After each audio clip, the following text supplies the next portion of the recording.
Grief is a thing that leaves so many of us unmoored and untethered and disconnected from the world and from our people and even from ourselves. And while no affirmation has the power to undo all of that, helpful affirmations and simple affirmations can offer what feels like structure or stability in this big amorphous shape-shifting blob of grief.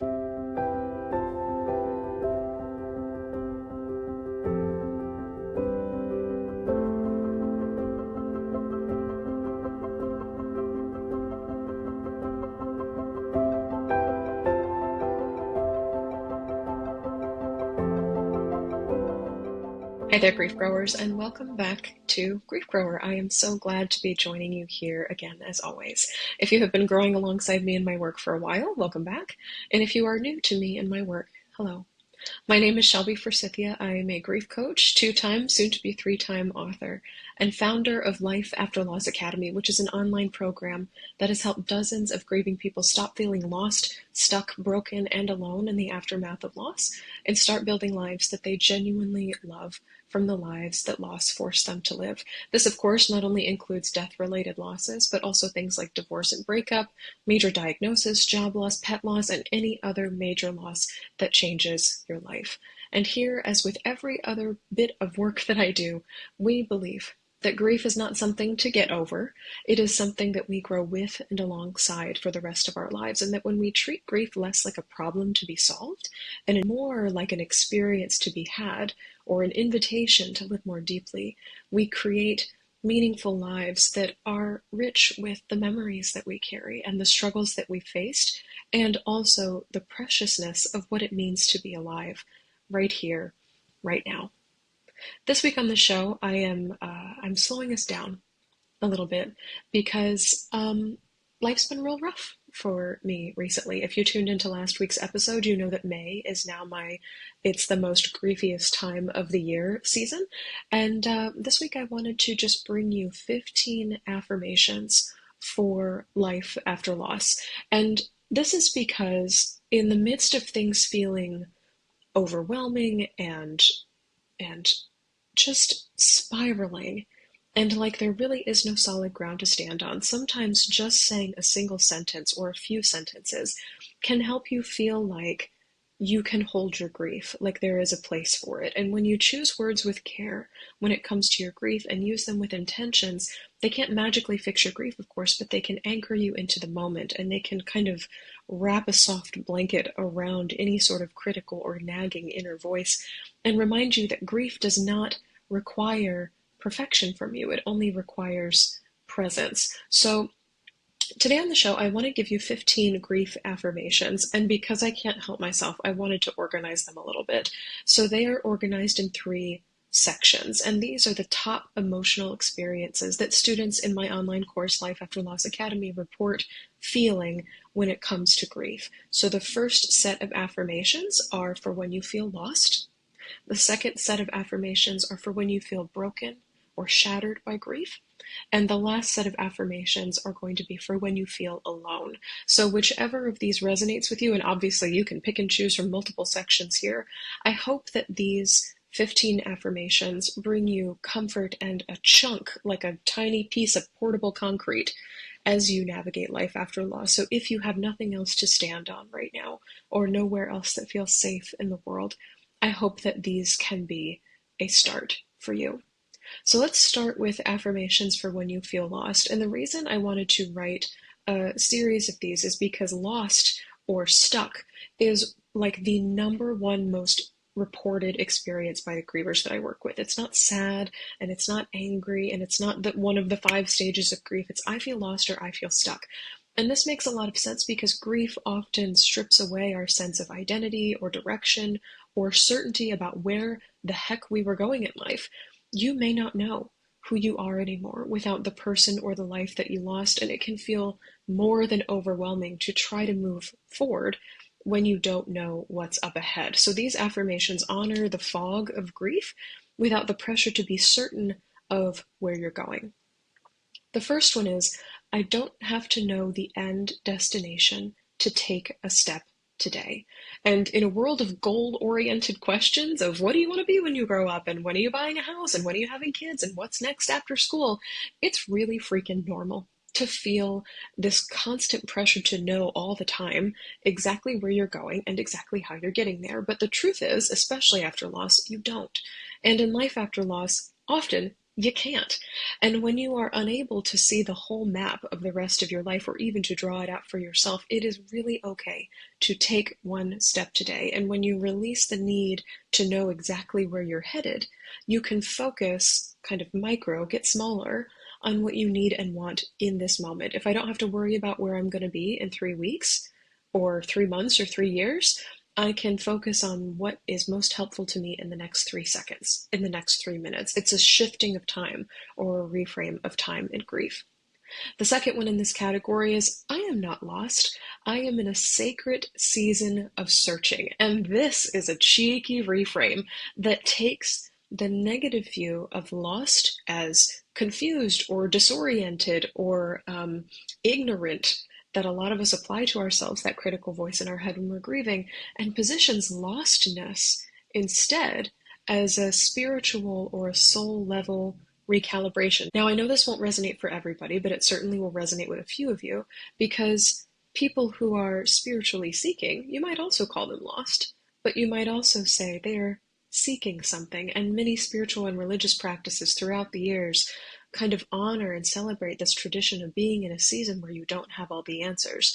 And what that does is makes room for things like uncertainty to turn into awe and wonder and curiosity and question asking, instead of mentally beating yourself up that you don't have a plan and you may not know for sure where you're going or what you're up to. Okay, number 3 in affirmations for feeling lost when you're grieving. The person I'm becoming still belongs to the people I've lost. So many grieving people tell themselves the stories that all is lost, everything has changed, nothing will be the same again. And while these stories have some measure of truth in them, life after loss is not, and I need you to hear this, starting from nothing. I'm going to say it again. Life after loss is not starting from nothing. You have not gone back to zero.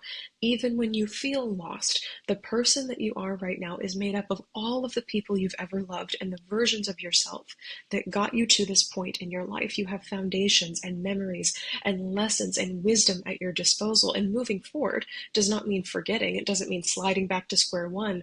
It means you bring everything and everyone with you into the future.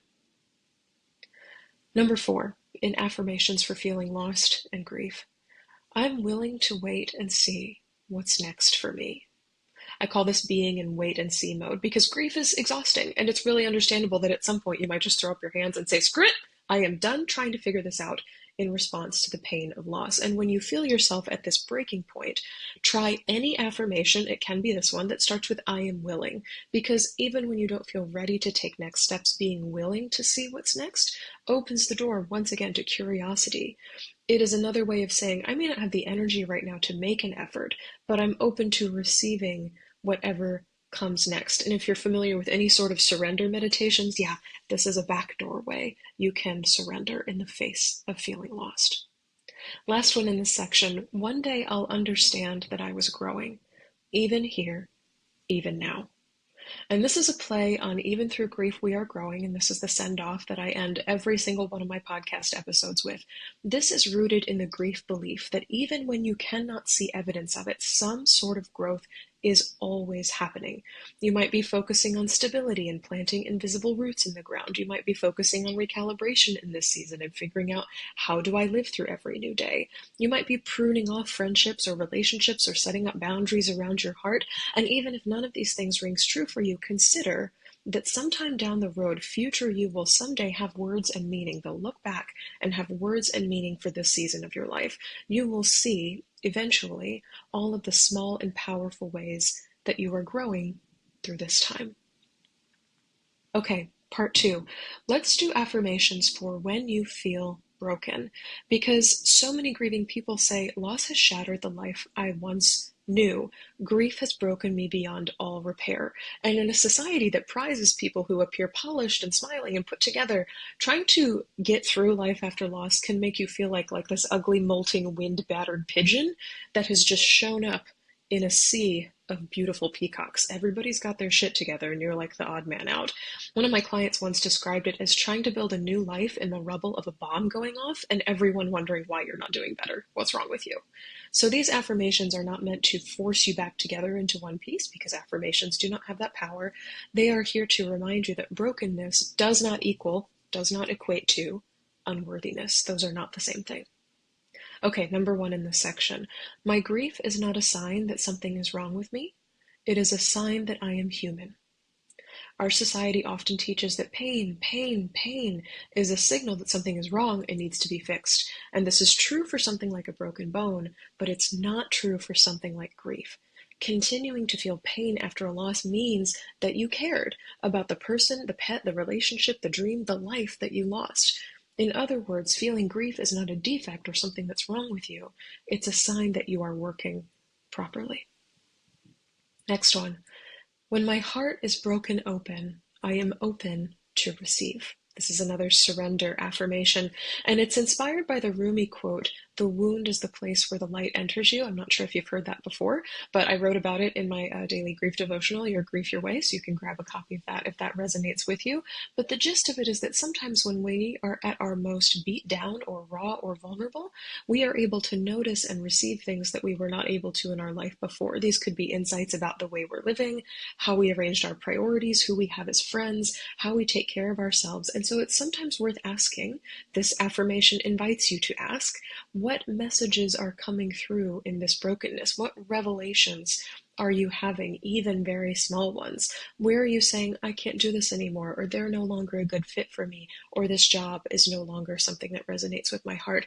These may be things that are popping up in this place where you're vulnerable. I can't keep going on like this is something that many grieving people report facing of the way I was doing things before is not sustainable is a message that often comes through. The next one here in this section, number 3, is just like salt does not ruin the sea, grief does not ruin me. And I did not mean for that one to rhyme, but there you go. You get a gift of a rhyming one. Grief lives within you, as it lives within all of us, but it does not make you anything less than what you are. It is an inherent part of you. So whether you are feeling stormy or still, or frigid or warm and welcoming, you and your grief are valid. And just like the ocean, you can have 8,000,000 presentations, even chaotic and uncertain ones that are scary even to you, and still consider yourself one whole living organism. Number 4, I don't have to feel fixed to be worthy of rest, joy, or belonging. And this affirmation is a direct FU challenge to productivity culture and toxic healing narratives, aka good vibes only, or keep calm and carry on, because rest, joy, and belonging are not things that you earn when you stop being broken. You deserve them right now, as you are.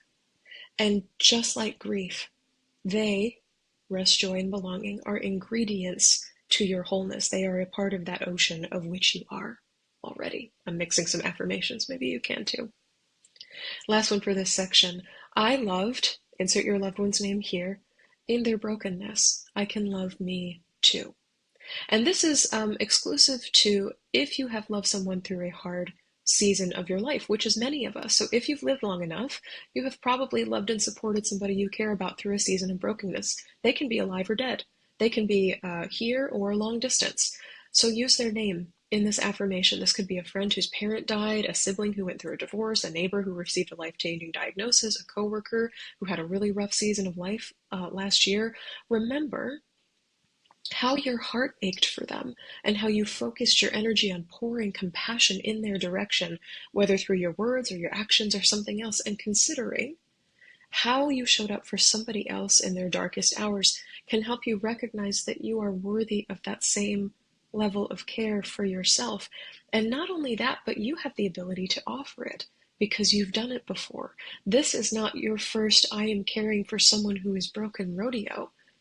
You've done it for insert their name here. They may be somebody who's gone ahead. They may be somebody who's died. They may be somebody who is here and very much alive. You loved them in a season of their brokenness. You can love you too. You have the power and the ability and the gift to be able to do that. And I know this won't resonate with everybody, but especially for those people who have taken care of everybody else and now grief has swept through your life, and you're like, who will take care of me? Who will see me? I can take care of me. I see me. Because you have already taken care of and seen so many others through their own hard seasons of life. It is a skill that you have within you, and that in some ways all of us have within us, and we cultivate through living in life after loss. Our next section here is affirmations for when you feel alone. And this was one that was so true for me after my mother's death, because even though I knew other members of my family were grieving, I was convinced that they didn't feel as intensely or deeply about the grief as I did, because I had so many other emotions in addition to sadness that were playing with my grief. Because loneliness is not just about being physically alone, although it can be. It is also the ache of feeling unseen or misunderstood or excluded from circles that maybe you used to be a part of, which can also be a thing that happens in grief. And in Life After Loss Academy, which I talked about at the top of the show, we often discuss how while everyone grieves, grief is a universal experience. The person going through your unique loss and your unique circumstances is you. No one else can figure this out for you. As one of my favorite astrologers, Chani Nicholas, says, no one's coming to save you. They can help and support you, but ultimately your experience with grief at some point is solely your own. And there is loneliness in recognizing, holy crap, that's real. So these affirmations, these next 5, speak to that space of ache where community may feel somewhere over there, but connection is still possible right here. The first one, this is one of my favorites. We have a couple exercises for this inside Life After Loss Academy. There are others who feel this too, even if I never meet them. In moments of despair, it can be really, really, really comforting to picture yourself not as this being just floating alone in the vast darkness of space, but surrounded by a constellation of other grieving people near and far, past and present, living or dead, who have been through what you're going through right now. Even when you're alone, you belong to everyone who has ever grieved, and your pain, whether you can see it this way or not in every moment, regardless, without your even trying, is always part of a shared, invisible web of other people who are heartbroken and facing grief as well. There was nothing more you had to do except experience loss to be a member of this club, and nothing can ever exclude you from it. And it's something, for me at least, that's really comforting to think about. Okay, number 2. Even if no one sees my grief, I am still allowed to feel it. This is a flag planting in the ground affirmation, because some of the losses that we face will never be acknowledged by the people closest to us, not to mention society writ large. These sorts of disenfranchised griefs, things like pet loss or estrangement, job loss, chronic illness, infertility, are incredibly valid and incredibly painful, but it's common for us to try to talk ourselves out of treating them like real losses because the people around us in society doesn't treat them like real losses. So in moments when even no one else understands, you are still allowed to feel this grief. And when you give permission to yourself to plant the flag in the ground and call it grief and make space for it, life becomes a little less lonely, because you're stopping convincing yourself that your emotions aren't valid and start treating yourself like your pain is real. Okay, next one. I am not alone. Grief is beside me always. Love is beside me always.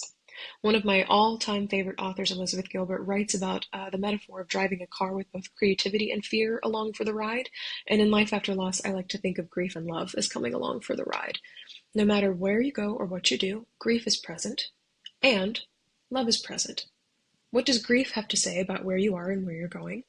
What does love have to say in response? So reframing loneliness instead as a 3-way conversation between you and grief and love is one way to feel supported and a little bit less alone as you move forward.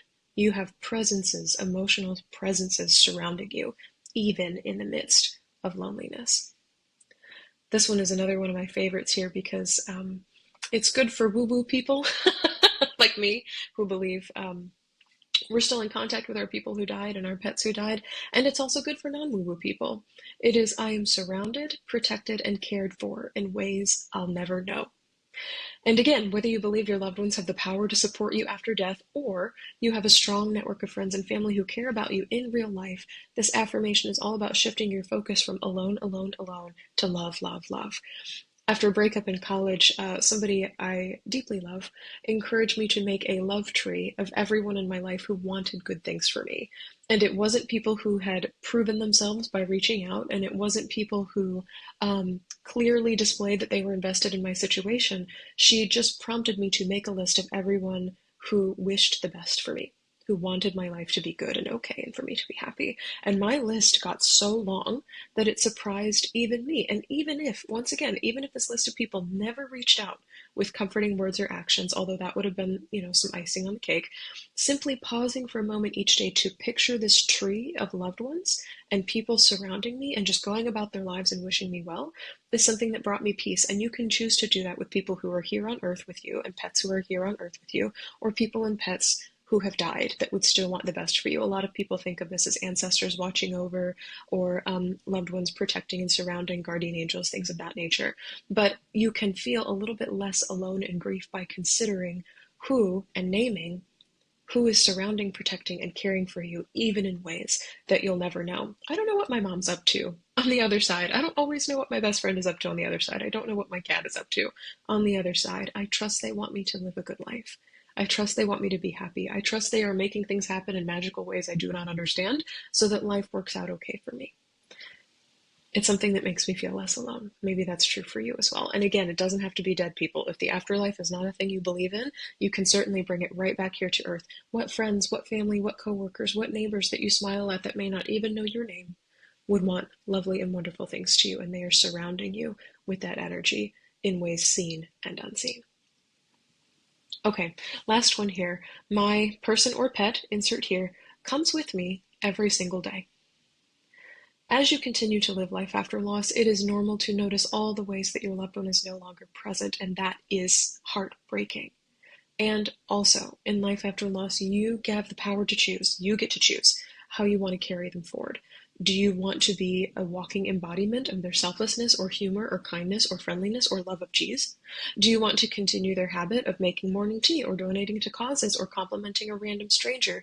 You have the power to decide how you want your loved one to show up in your day-to-day life. This can be done through rituals. This can be done through thinking of them, having some sort of mindfulness practice surrounding them, even just saying this affirmation. They get to come with me every single day. This brings them closer to you, closer to your memory, and can help you feel like they are with you in each moment. Once again, whether or not you believe in an afterlife, you can still bring traits of them forward with you into the future.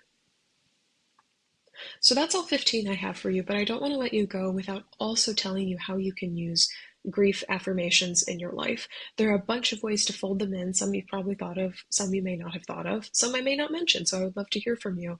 You can say affirmations aloud in a mirror, you can sing them in the shower, or you can whisper them to yourself in bed before you go to sleep if that resonates with you. Sometimes thinking on an affirmation is a way to rest the brain and to fall into sleep, and sleep can be tricky when you're grieving, so that might be an especially helpful one. If you're anything like me, you're obsessed with sticky notes, so you can write them on sticky notes and post them all around your house. This is something I did. It was helpful when I lived in a studio apartment. Even in a studio apartment, I had them in the bathroom, I had them on the mirror above my dresser, and I had them in the tiny kitchenette. It was all one room, but they were everywhere. You can certainly use affirmations as a journaling prompt or a jumping off point for writing, whether you do this in the morning or evening or any other time of day. You can pick an affirmation to repeat when overwhelm or hopelessness feels especially loud. Some people will write them on stones or pieces of paper and like keep them in a wallet or a pocket. So that's something you're certainly welcome to do as well. You can weave them into like an embroidery or paint them as a piece of art. You can really get pretty with these as much as you like. You might record yourself or someone you love, like a friend or a child, saying these affirmations to you and play the recording back when you feel untethered. I also encourage you just to revisit this podcast when you feel untethered and remembering which ones resonate with you, and they may be different in different seasons of your life. And finally, you can use this list of 15 affirmations as inspiration to write your own. You might say, Shelby, this one kind of resonated, but I'd like it better if it sounded like this. Take it and run with it. Please do. They're yours. You get to use them however you like. And please remember, the goal of saying affirmations, and I'll kind of keep this always at the forefront, is not to erase pain.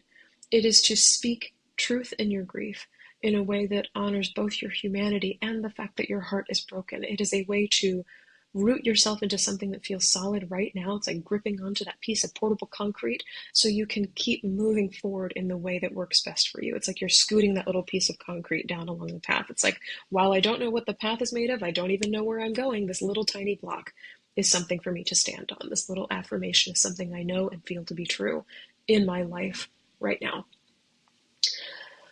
Grief is a thing that leaves so many of us unmoored and untethered and disconnected from the world and from our people and even from ourselves. And while no affirmation, again, has the power to undo all of that, helpful affirmations and simple affirmations can offer what feels like structure or stability in this big, amorphous, shape-shifting blob of grief.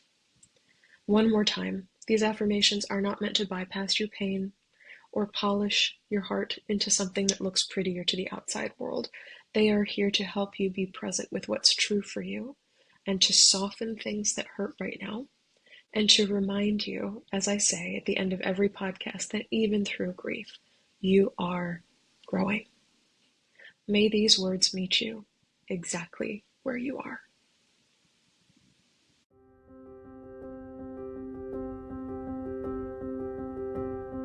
That's all for this episode of Grief Grower. Thank you so much for joining me today. If you're looking for grief support beyond the show, you can find free workshops, blog articles, and my What's Your Grief Support Style quiz at shelbyforsythia.com/links. If this podcast felt validating, comforting, educational, or otherwise helpful to you, please subscribe and leave a review on Apple Podcasts or Spotify. And be sure to share this show with a friend, because you never know what someone you love is going through. A huge thank you to the Grief Growers community for supporting this show on Patreon. If you'd like to join them and help me keep this show ad-free, because grief is hard enough without commercials, head to patreon.com/shelbyforsythia. As a Patreon supporter, you help me choose new topics and guests for the show, like this one, and you're the first to get behind-the-scenes access to all of my upcoming projects, like the book I mentioned at the top of the show. Grief Grower is hosted by yours truly, Shelby Forsythia, and the theme music is composed by our own Addie Goldstein. Until next time, I see you. I am so proud of you and the work that you're doing in the world, and I love you, because even through grief, we are growing.